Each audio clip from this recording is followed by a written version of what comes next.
Sound of gunshots and shouting wakes you abruptly. Your team is under attack. You grab your weapon and go outside.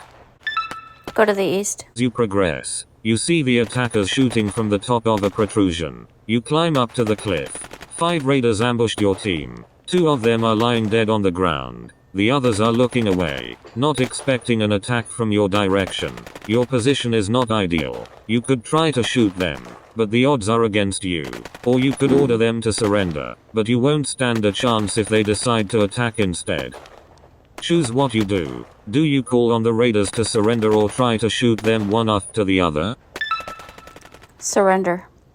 You command the attackers to raise their hands. They turn around and look down the barrel of your gun.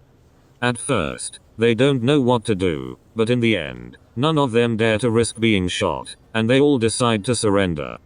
You tie up the captives and collect the fallen.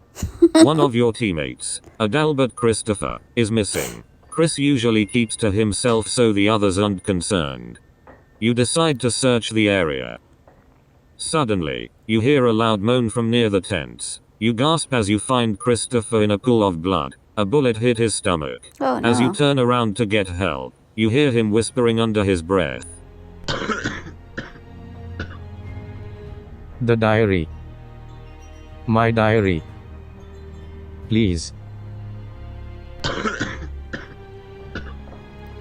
As he breathes his last, his body turns over, and you see that he is holding a small leather-bound book close to his chest. You're unsure what to do, but your curiosity gets the better of you. As you take the book from his hand, a letter falls out. You can't help but glance at it. It reads, My son, I finally found a trace. Gustave's notes points to a stronghold near a branch of the Niger River. I hope to investigate myself and find a trace of the temple, but I fear the society turned against me, so I'm sending you my diary. I'm sorry to place this terrible burden on you, but the society must never find the temple. Be careful. You know that the state of the world depends on it.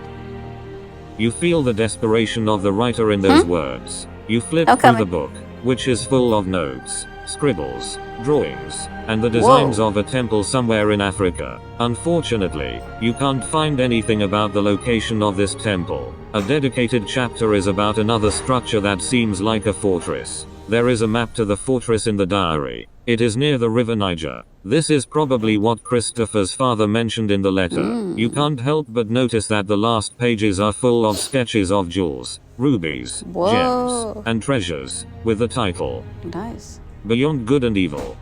Unlimited Power. You feel overwhelmed with all that's happened in just an hour. Deep in thought, you slip the diary into your pocket and return to your mates.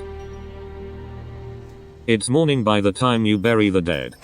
Your team returns to the garrison with the prisoners. Wow. This is really good.